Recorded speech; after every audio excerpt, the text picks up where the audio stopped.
let's dive in straight to our top story this hour. It begins with something like this. I want a machine gun. Let's throw Molotov at the Home Minister's house, even at the house of the Prime Minister. Life of a Neta for every dead body. Kill the fake leadership. Now, these are some of the messages posted on Discord groups. It's one of the social media platforms. It's like a WhatsApp, but more sort of curated, has more people sort of having group and chat rooms, etc. And it is managed by, at the moment, the messages we got you, by Nepal's Gen Z, the organizers of the mass anti-corruption movement that has overthrown the regime. Now, these messages were posted in the Discord group that served as the control and command center for demonstrations. Discord has been popular amongst gamers, but it is now being used to coordinate mass protests. The banner created for demonstrations in the discussion groups was called Youths Against Corruption. Now, since the groups were not moderated, the angry protesters could post anything, and so they did. Many called for violence against politicians, their offspring, the armed forces and the government officers. Calls for violence continued to escalate and became more serious in nature. These messages were also shared by thousands of users on Instagram stories, even on TikTok. One of them read, "Kill Neta ko chora chori," meaning that translates into kill the sons and daughters of these leaders. On the ground, protesters stormed and set ablaze the parliament, torched the Prime Minister, the then Prime Minister, K.V. Sharma Oli's residence, and also forced ministers to flee in helicopters. It appears the calls and directives, communications on the groups were in fact heeded. This is likely the first time a platform like Discord has been used to coordinate using a massive revolution, resulting into a massive uprising and overturning a government altogether. These social media platforms, the ones like Discord, Instagram, were used to take decisions that ultimately forced the Prime Minister to resign. These chants are enough to show how this movement, the first of its kind, was led by Nepalese Gen Z. It was led by the youth who choose their own ways, pick their own platforms, but ultimately caused an outcome that even traditional methods of dissent seldom led to. And once they caused their desired outcome, even their celebrations of a kind were of their own. Look at that. Amid the violence, a bizarre trend emerged. Nepal's Gen Z raised a steady diet of TikTok and Instagram, turned protests into a stage, recording reels in the backdrop of violence. Videos surfaced showing young men dancing in front of burning buildings, some draped in the national flag, others banging metal plates on buckets. In one clip, thick smoke fills up the frame while a young man breaks into a choreographed move. You'll see that come up on your screen as well. See that? There you go, just one of the many clips there. And now even the violence has subsided. The social media platforms remain massively important in the movement. The Gen Z is now using Discord to vote for future leadership. Guess how the interim leader allegedly is being picked up in the nation? Well, they are Gen Z after all, so what are they doing? They are doing an online poll. Imagine a leader given the responsibility of resurrecting a broken nation. A nation with no Supreme Court at the moment, no parliament at the moment, no civic bodies, criminals on the streets post their jailbreaks. And the person chosen to do the job is a product of an online poll. This, my friends, is Gen Z. They can make a nation, they can even break a nation, all online. All right, so that was just to give you a glimpse of what exactly is happening there and what led to it. This has been a massive shift in conversation world over on how Gen Z starting a protest online has actually led to downfall of a whole government and perhaps a resurrection of an entire new country. Let's take this conversation forward with our guest now. Joining us is Rose Kendall. She's a social media influencer, economist, activist. She joins us from Nepal. There is Rohit Kumar, co-founder of Young Leaders for Active Citizenship. And also with us is Nikhil Taneja, co-founder and chief at Yuva. I want to give the first word to Rose, since she understands this entire space so much more than us. Rose, There was a time when we said that Gen Z, all they do is sit in their drawing rooms, sip their matcha lattes, and tweet about protest. I think this is a point in time in history where that has been proven wrong. Gen Z, with staying online, and perhaps sometimes even when that network is taken away from them, can make nations and break nations.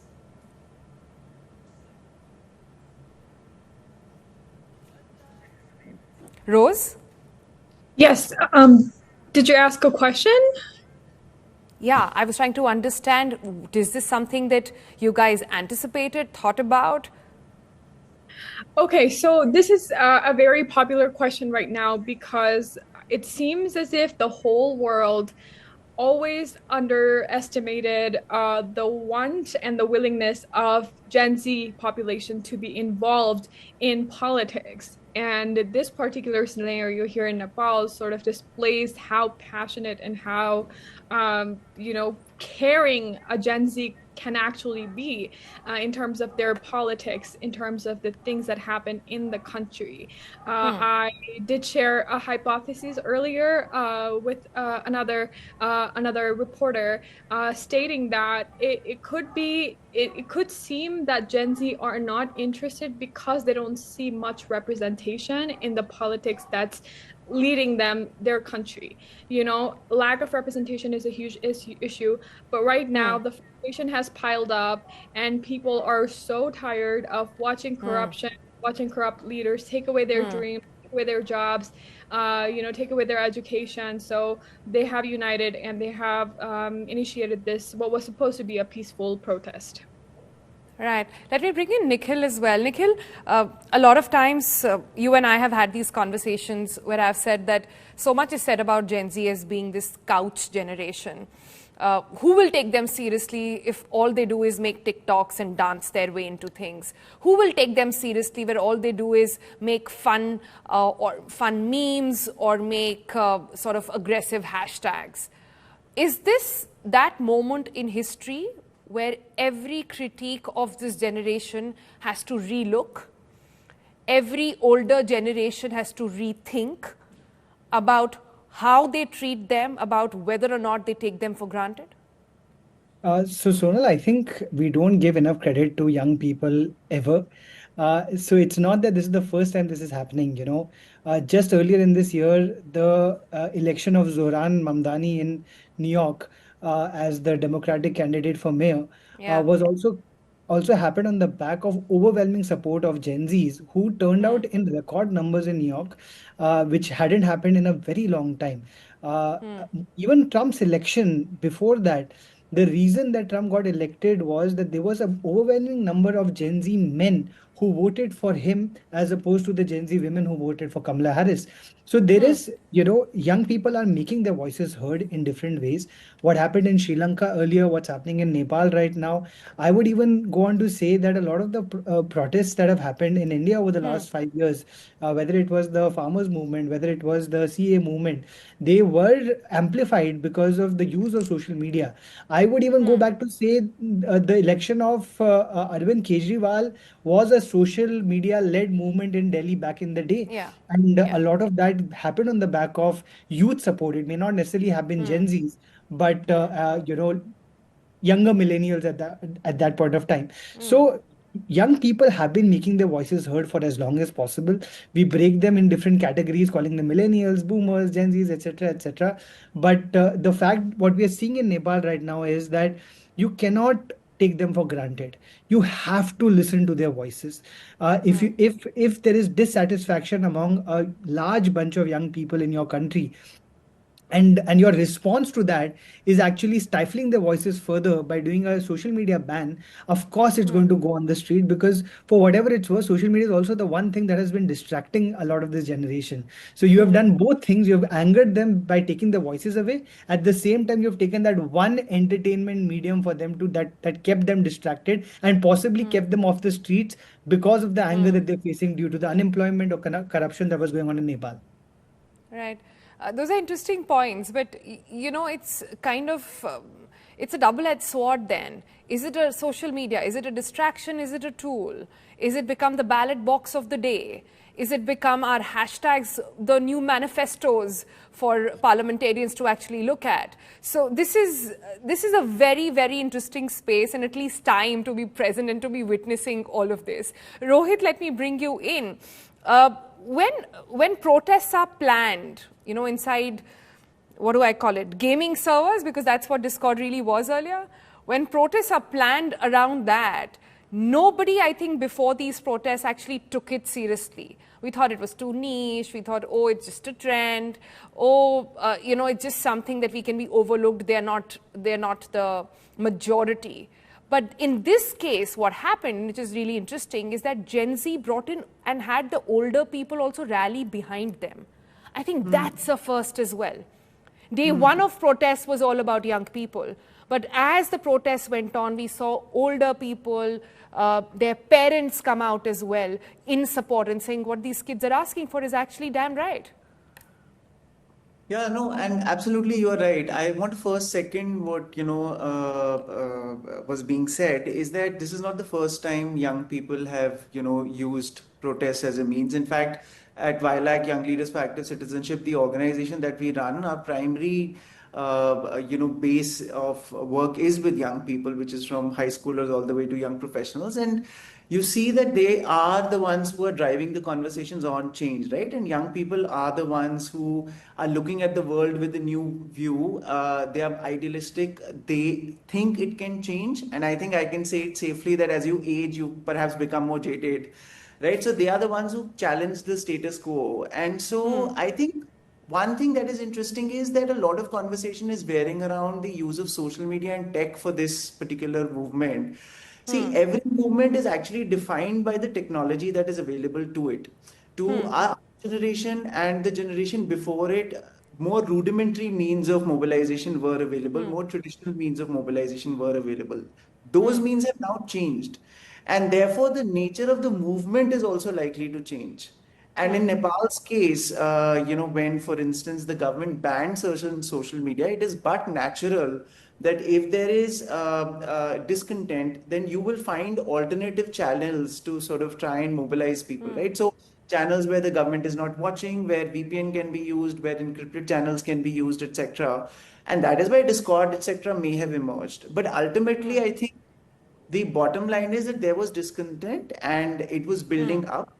And unless there are legitimate means for young people to voice those concerns or have a seat at the governance table, protests can happen, right? And it's but natural that older people then eventually join in because in my experience at least, I've noticed this that more older people have made their peace with the status quo, and younger people are looking to challenge it. So they typically come together in a movement for it to be stable and successful. Yeah, I think we're all in agreement of the fact that younger people want to challenge status quo. I think we're all in agreement of the fact that they have the means and the tools to bring about change. I think we're all also in agreement about that change can be very violent sometimes. We don't know where to stop as well. So, Rose, do you want to sort of comment on the fact that once a Gen Z uprising happens, perhaps the only control is on the uprising. The end result is still so haywire. If you look at even the revolution that even Nikhil spoke about that has happened in the Indian subcontinent only in the past couple of years. You look at Sri Lanka, you look at Bangladesh, you look at Nepal. All these uprisings didn't really lead to anything. We are still looking at a situation where governments have not been formed. So are we romanticizing in some way this entire movement of revolution? That's a very good question. We cannot yet, dissolve the idea that this will lead to something optimistic here in Nepal. We have seen evidences of what has happened in Bangladesh and Sri Lanka, which is very disheartening and it's very sad. And it's really important to, look into other countries, their examples, and study them and try to avoid their mistakes. But I don't think it's the time to be pessimistic about the situation.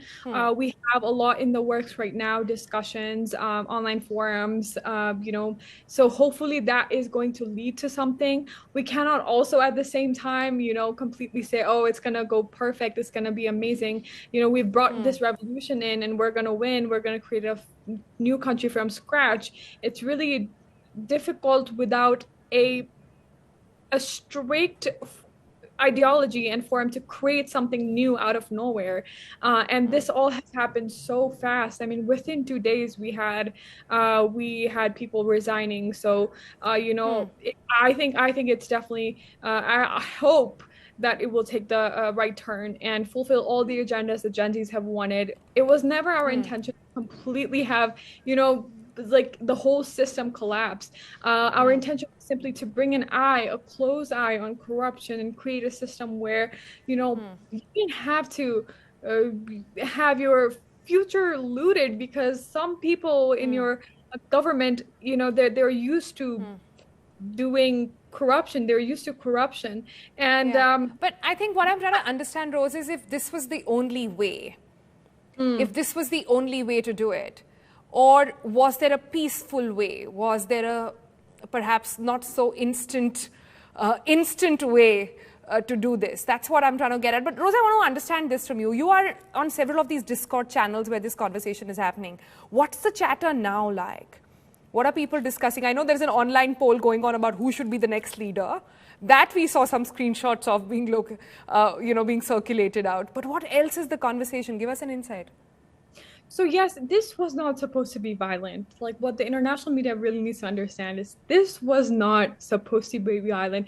Gen Z people, they do not have the political affiliation, nor they have the resources to do something so violent. I personally don't think they have any of those resources. It's just us, the students, the teachers, under the age of 28. There were people wearing school uniforms. It's just unimaginable to believe that they orchestrated this violence. Unfortunately, sadly, we had infiltration and it took a terrible turn.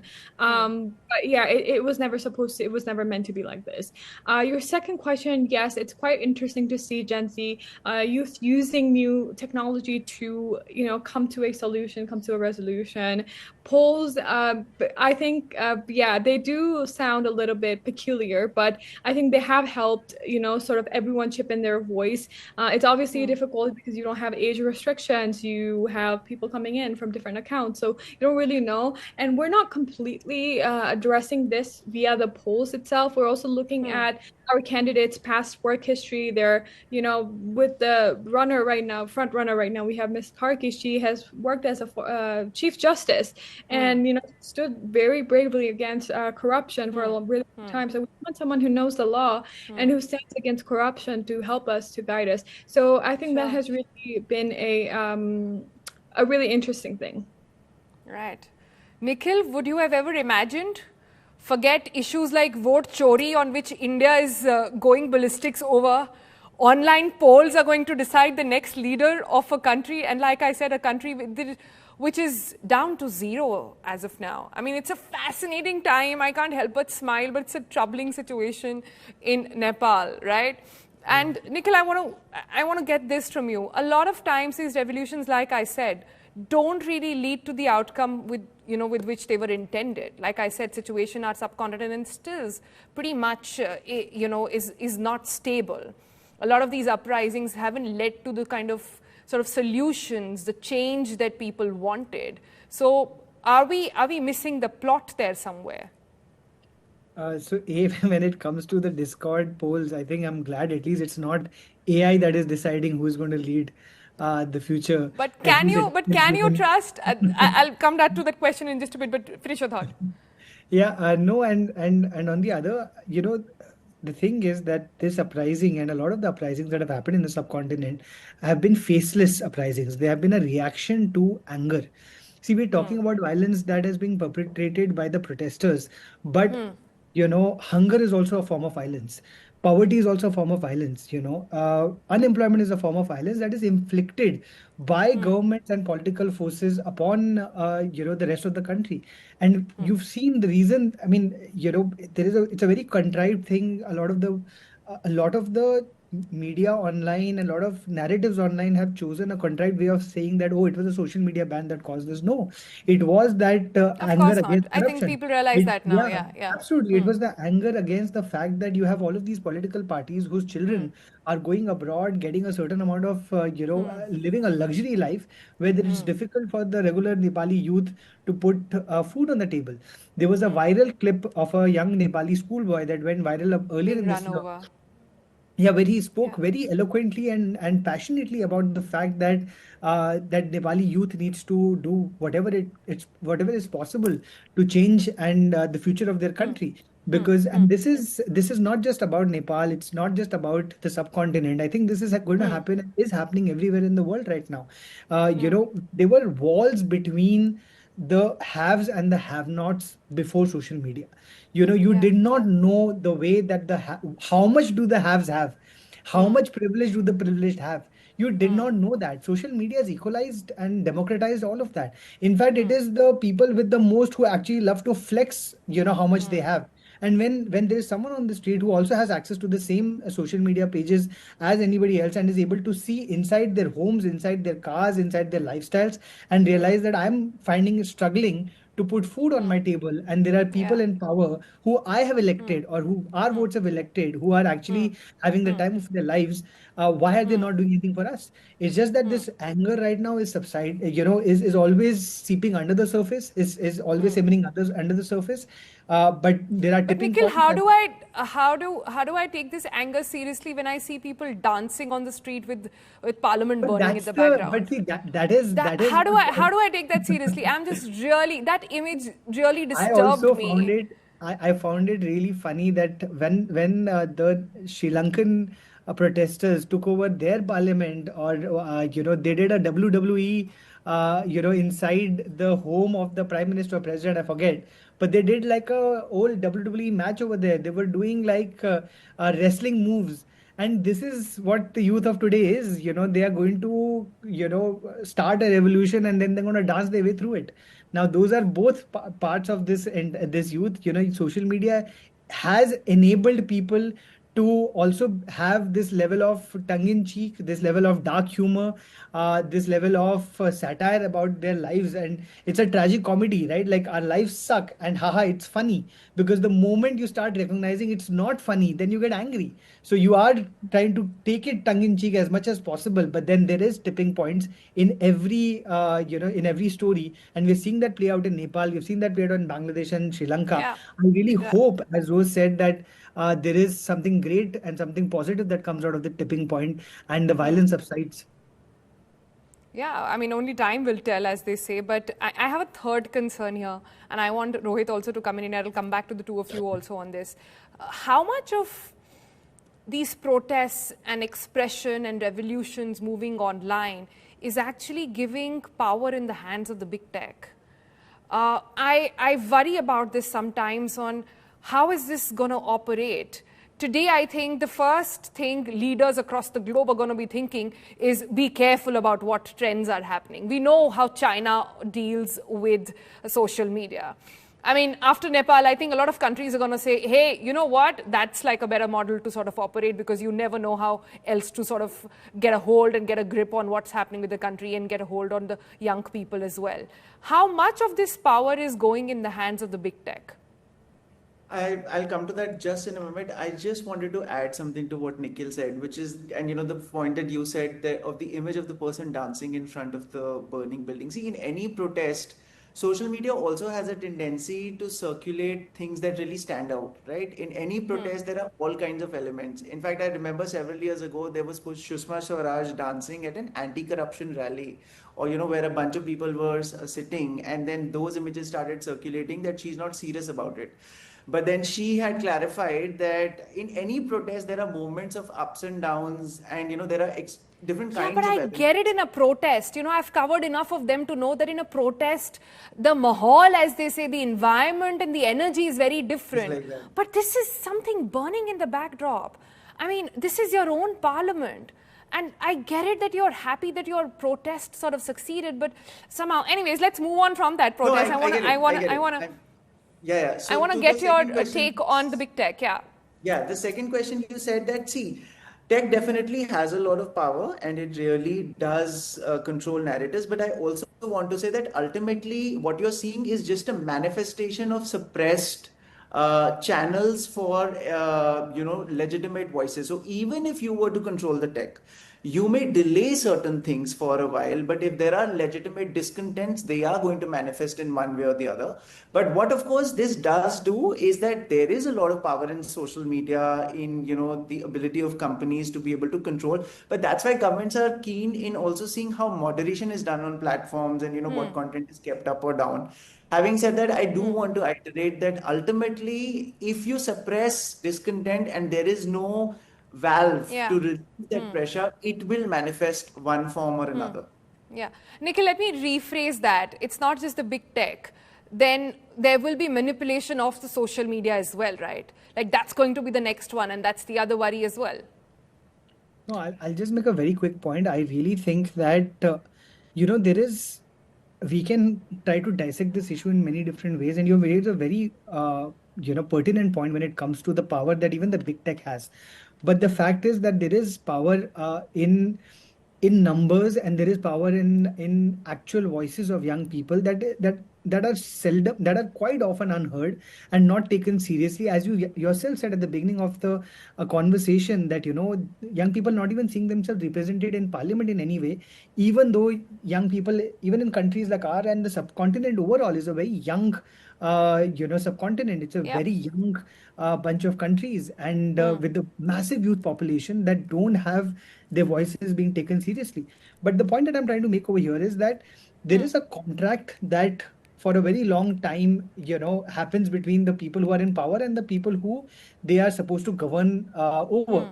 If that contract is broken by the people in power, if they don't take the rights of the people that they're governing over seriously, if they don't behave in a way that they are supposed to behave, if they are going to flaunt their wealth, if they are going to flex their, um, you know, their luxuries, if they are going to make sure that they point in your faces that we have it better than you, why should a young person, why should any citizen of any country also I get it. adhere to Yeah. that contract? You have Yeah. the powerful have broken that contract, and that turns into anger. And sometimes, when you're talking about behavior, why are they dancing on the streets? Because why should they have to behave in any way according to any law if the law is not working for your safety, if it is not working to get you a dignified life? And that is the key element over here. There is a lack of dignity in the lives of young people in the subcontinent, and it is high time that we start recognizing that there is genuine power in their voices, and we need to Yeah. take it seriously. We need to create opportunities for them such that they have at least food on the table at the very minimum. Got it. Got it. Rose, can I give you the last word then here? Yeah. Are you worried about the fact that, what if there was an Elon Musk kind of a situation where a big tech or the previous Elon Musk post their his breakup with Mr. Trump, if there was a situation like that where you had these big tech companies or big social media platforms again being compromised with political motives, etc., what then? What would Gen Z do then? No, it's not just Oh, about that Gen would Z. absolutely be Rose, terrible. just a quick word, Raul, once from Rose. Yeah. So that would definitely be terrible. I teach ethics to information technology students, and that is one of the most important things that I tell them is to always keep ethics in your mind. So as a founder of any company, you have the ethics to comply by, what the expectations are. And in this case, freedom of speech is very important for every country. And I think that must be kept in mind. If a person like, say, Mr. Musk comes into play, that would be absolutely horrible. Manipulation of data and manipulation of opinions and and fact checking and all this stuff, it could really be dangerous. But then I also agree with Rohit and Nikhil, you suppress the voices of people in one way, it's going to manifest in some other way. So if you even find a tech giant that's going to control every single thing, you may be able to do it for 1 year, 2 year, but I don't think you're going to be able to do it for more than like a decade or two. There will be uprising, there will be a revolution. It's human nature, and it's very important to understand and connect the dots from human nature, philosophy, all these channels, and understand these concepts. Yeah. All right, Rose, Nikhil, Rohit, thank you all for joining us on this very fascinating discussion. Like I said, these are very interesting times to really live and witness and see what's happening. Unfortunately for Nepal today, but we are hoping a better future comes in. Just a quick update on Nepal. So far, it's been peaceful. It's day 4. And like I said, the next leader is being chosen over an online poll. All right, talking about massive shifts, let's shift our focus to the health update on 5 Live. We're looking at a historic shift, this time in children's health. There was a time when malnutrition was one of the biggest concerns worldwide for children and adolescents. But with shifting health habits around the world, for the first time, children and adolescents aged between 5 to 19 worldwide are more obese than they are underweight. Now, this is according to UNICEF's 2025, the child nutrition report that recently came out. In fact, South Asia too, including India, long associated with malnourishment and undernutrition, is now facing the crisis of obesity. The reason? Consumption of highly processed foods, sugared beverages on the regular as well. In fact, the UNICEF report goes on to say that it's not about individual choices anymore, but it's about how these products are being marketed. So, for the first time, there are more people and more kids, in fact, eating more than getting less food on the table. What exactly does this mean? Milan Sharma reports.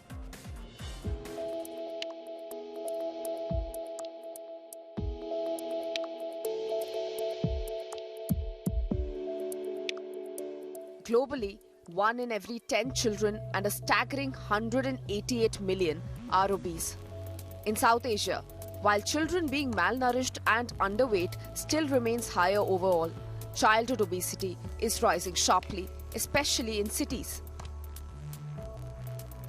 India, Pakistan, Bangladesh and Nepal are all seeing more children choosing chips, soft drinks and instant food over traditional healthier meals. The percentage of childhood obesity globally increased from 3% in 2000 to 8% in 2022 and further to 9.4% in 2024, according to UNICEF. The UN body adds that in absolute numbers, childhood obesity rose from 163 million in 2022 to 188 million in 2024. Since 2000, childhood obesity has more than tripled worldwide, while underweight children numbers have dropped. Experts say this double burden of malnutrition, hunger in some homes and obesity in others threatens both public health and economic growth. It is very common for schools to have small tuck shops that sell unhealthy fried foods or aerated sugar drinks in and around the vicinity. Where I am standing right now, you will see one such tuck shop selling fried foods, and not 500 meters from this distance, there are scores of shops where aerated and sugar-filled drinks are freely available.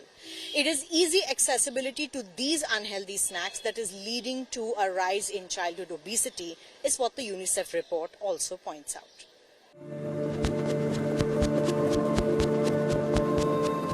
Doctors say children who are obese face higher risks of diabetes, hypertension, sleep apnea, fatty liver and heart disease at younger ages. Not only our children are being exposed to a lot of food which is rich in fat, which has a lot of high sugar, and this is because of the trend of using ready-made food. Most of the parents nowadays, especially living in single units, are busy working, and in their absence, children have access to online platforms where they can order food.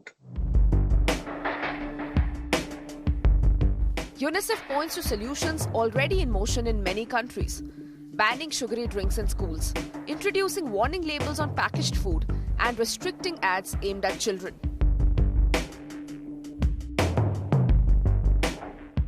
We should totally decrease the use of food which is ordered online. Besides that, we should encourage children for play. Of course, I know because of urbanization, the areas for play are limited. But parents can spend time with the children, take them for outdoor activities. A child at least should spend at least 60 minutes in outdoor activities and playing every day. The Indian government has recently imposed a GST of 40% on sugary drinks, packaged sugar-filled foods and aerated drinks. But will the rise in prices deter children and parents to keep unhealthy food at bay?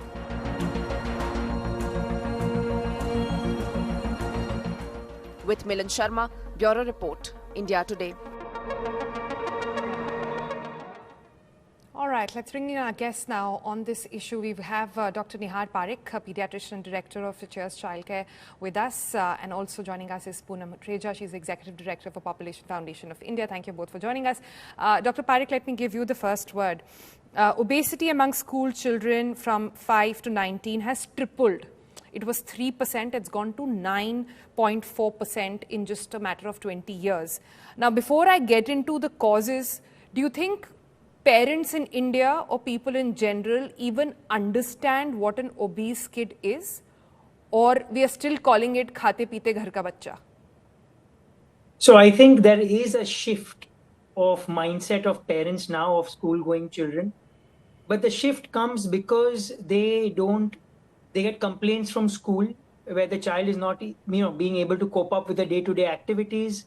The child is not able to perform in sports, indoors and outdoors. And then the parents, when it comes to peer pressure, bring down the entire thing to the weight of the child, forgetting that they were the primary cause who led to this. So yes, there is tremendous amount of awareness. There's a lot of data available. Plus, but I still feel the driving force today for a parent to change their mindset from a khate peete ghar ka to a worrisome obese child is peer pressure and the inability of the child to compete and match the peers.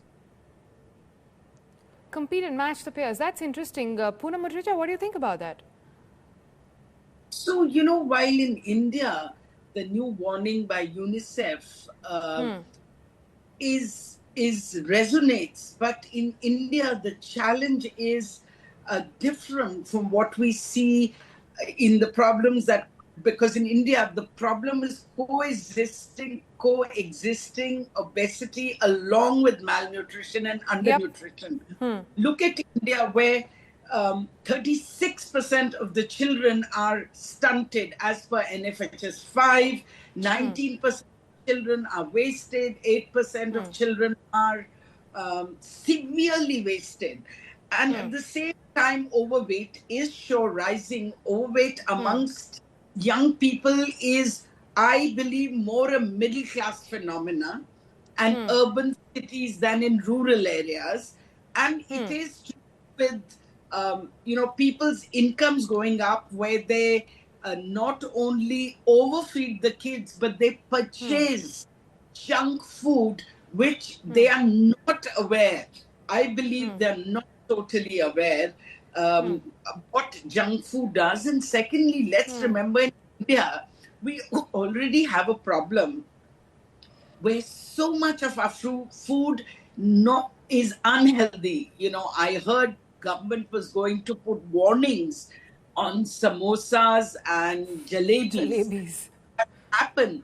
But we have very high fattening food in India, and that's why diabetes, and we consume a lot of sugar, we consume a lot of carbohydrates, which help. And most worrying is that this is a phenomena.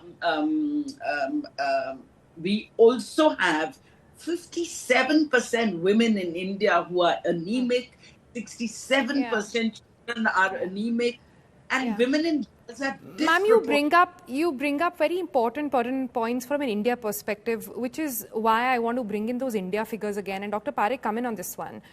The overweight percentage or obese percentage is gradually rising with the years.